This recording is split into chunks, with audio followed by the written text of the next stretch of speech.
Arsenal are the favourites to sign Youri Tielemans on a free transfer at the end of the season, according to Express. The Gunners are chasing the Belgian central midfielder for quite some time now, and it looks like the Leicester City man will end up moving to the Emirates ahead of the 2023-24 season. With Mikel Arteta keen on increasing the depth of his squad, Arsenal have identified Eintracht Frankfurt defender Evan Ndicka as a potential cover for Gabriel Magalhaes. Ndicka's contract at Frankfurt is set to run out at the end of the season. Transfer insider Ben Jacobs told GIVEMESPORT, Arsenal like the player. They've certainly done their legwork and their due diligence and their scouting on him. There's a lot of interest in the player, not just from the Premier League but from all across Europe as well.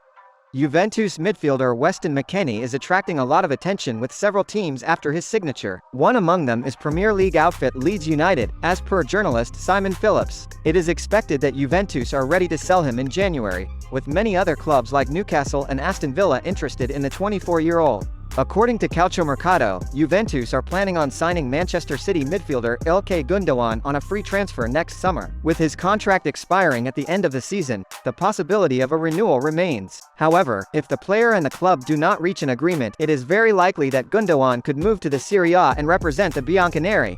Manchester United boss Erik ten Hag was quick to play down Pep Guardiola's praise for his side following their 1-0 victory over West Ham. Ten Hag told Reported when quizzed on Guardiola's remarks, "It's a little bit too quick. Second half I have to be critical. We have to manage things better. The spirit is fabulous. We have the qualities to score goals, attacking football. The effectiveness, we need to improve that. If we keep going we're in the right direction, but to track them we have a long way to go."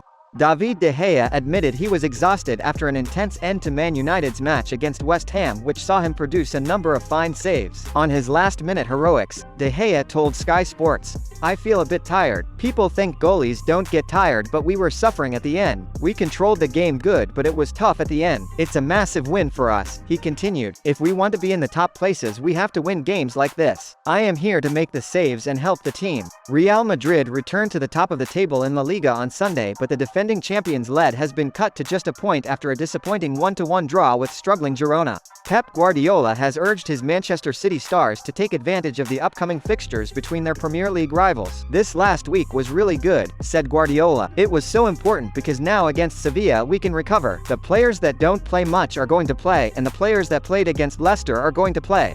Marcus Rashford wrote himself into Manchester United folklore on Sunday afternoon. The United forward headed home the opener against West Ham United just before half-time. That was not only his 7th goal of the season but also his 100th goal for the club. Rashford made his debut back in February 2016 with a brace against FC Midtjylland. His landmark goal means Rashford is now up to 20th in the club's list of all-time top goal scorers. His strike saw him draw level with George Wall and Joe Cassidy on a century of goals.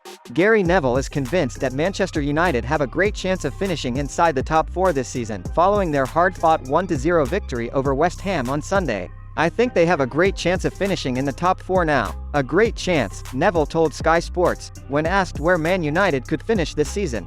Lionel Messi will make firm decision on his future after the 2022 World Cup in Qatar. Messi will lead La Albiceleste in the Middle East next month in what is likely to be his final major tournament appearance for Argentina. According to CBS Sports, Messi will make a call on whether he will extend at PSG in January, but he will not be leaving the club in the mid-season window. Ronaldo was not happy with Neville's comments and made his feelings known ahead of United's clash on Sunday. The 37-year-old went over to see his former teammate Louis Saha, who was working on the panel for Sky Sports. Ronaldo embraced Saha before saying a quick hello to Jamie Redknapp. However, he bypassed Neville without saying a word. After being blanked by the Portugal international, Neville said, "We're off the Christmas card list, aren't we?" Ronaldo's decision to snub Neville came after the Sky Sports pundit criticized him and described his behavior as unacceptable.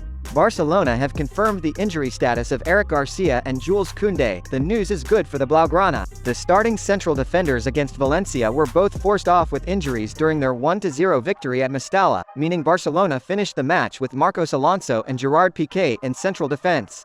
Paris Saint-Germain will post staggering losses of £317 million for their most recent set of accounts as details of Kylian Mbappe's mammoth contract details were leaked. The report also reveals that PSG recorded a record income of £686 million but were forced to pay £8.5 million to UEFA and fines due to their losses. Barcelona still haven't given up on one day bringing Lionel Messi back to the club. And, now, it's emerged they have a major helping hand in the form of the Argentina international's family. They feel the city is their home, despite spending the last year or so living in Paris. And that gives the La Liga giants reason to dream as they plot a blockbuster move at the end of the campaign. Messi is primed to become a free agent then, though PSG are still hopeful of tying their number 30 down to a new contract. The idea behind signing Franck Kessie was to add more muscle in the midfield. While it was evident that displacing the regular starters would be difficult, the situation the former Milan man now finds himself in is far from ideal. So far this season, the 25-year-old has started just 4 games, 2 in the league and 2 in the Champions League, and his returns have been underwhelming, to say the very least. Now, it is evident that he wants to get involved more, so if nothing changes this season, there is a high possibility that he might as well leave the team at the end of the season, reports Spanish news publication Sport. Thomas Tuchel tells Sportstar on his future, "I haven't made a decision yet. It is now time for me to take a break. Some clubs have been calling my manager, but we agreed that he would not call me here, India, for these past 18 days.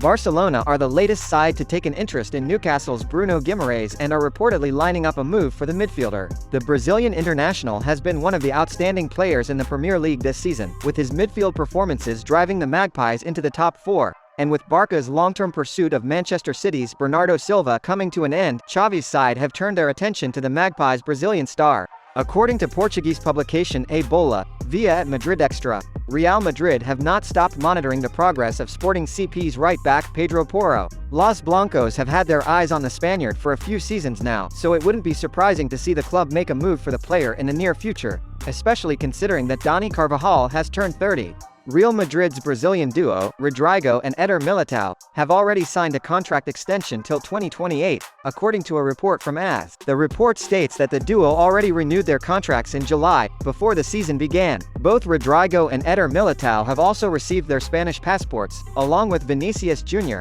who has signed an extension till 2027, which has freed up all the non-EU spots for Los Blancos. Zlatan claims there's nothing to talk about in France's Ligue 1 since he left. Speaking to Canal, the 41-year-old insisted everything is going down in the league because of his departure, despite the division boasting some of the best players in world football. "Since I left France, everything is going down. They have nothing to talk about anymore in France," he said. "France needs me. I don't need France. Even if you have Mbappe, Neymar, Messi, it doesn't help you, because you don't have God." The Sweden star has been renowned throughout his career for his confidence towards his own abilities, regularly referring to himself as God as he has enjoyed relative success wherever he has played.